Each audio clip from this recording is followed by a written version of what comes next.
And we're going to start with the last thing we saw, which is the Seattle Seahawks, again, showing us who they are. And I think the biggest story when you look at Seattle is how they took where they were before the season, and now they've gone to another level with it.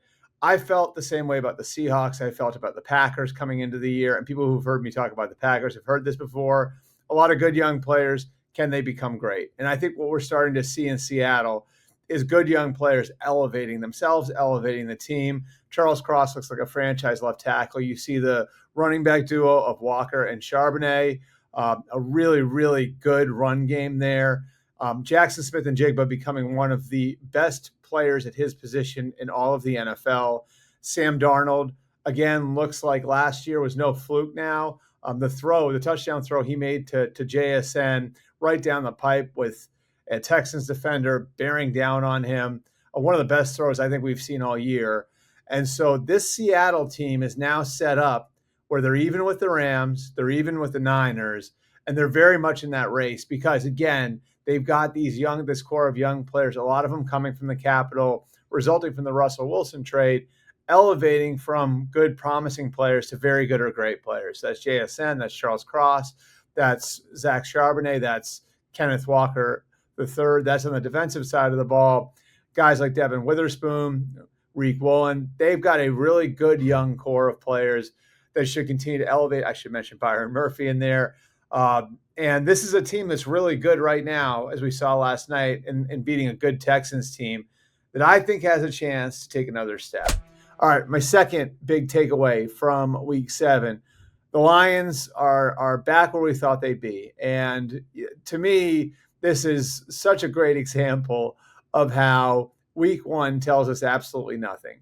After Week 1, people were questioning Jared Goff. People were questioning Dan Campbell's program and how big a part of the program Ben Johnson and Aaron Glenn were. And I'm not saying they weren't a big part of the program, but the idea that those losses would be insurmountable, that came up. A lot of people picked them to miss the playoffs. And what we're seeing now is the strength of the program wasn't just about the coaches. It was about the players. It was about how well GM Brad Holmes and his department drafted over the last few years. And it's about a group of young players that continue to ascend and get better. And those young players keep developing for this Lions team. They do it without Brian Branch last night. Of course, he was suspended after the incident last week.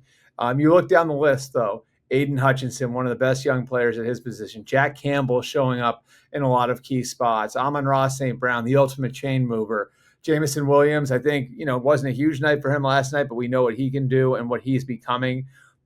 Penei Sewell, one of the best young linemen in football. Jahmyr Gibbs at the running back position, over 200 yards from scrimmage. So you look at that Lions team, and again, this is a team that's still ascending, still getting better. And they look to me right now like maybe the most complete team in the NFL. And I'm not saying that means they're the best team in the NFL because we all know what the Chiefs and the Eagles are capable of. And we're going to get to those two teams in a second. But just when you look at their roster, they may be the most complete team in the NFL now. And it's because they've drafted and developed at such a high level. And again, that's taking nothing away from what Ben Johnson did over the course of the last few years in Detroit. And we see how good a coach he is now in Chicago. Maybe less so with Aaron Glenn with the Jets, but Aaron Glenn did a bonkers job in rebuilding that defense over the course of his 4 years in Detroit. But the program was able to sustain. Dan Campbell was able to reach into his network, go and get John Morton and Kelvin Shepard to run the offense and the defense. And the talent that they've assembled, the core of players that they've assembled has shown through. The Lions, once again, for the third straight year, a very serious threat to get to the Super Bowl.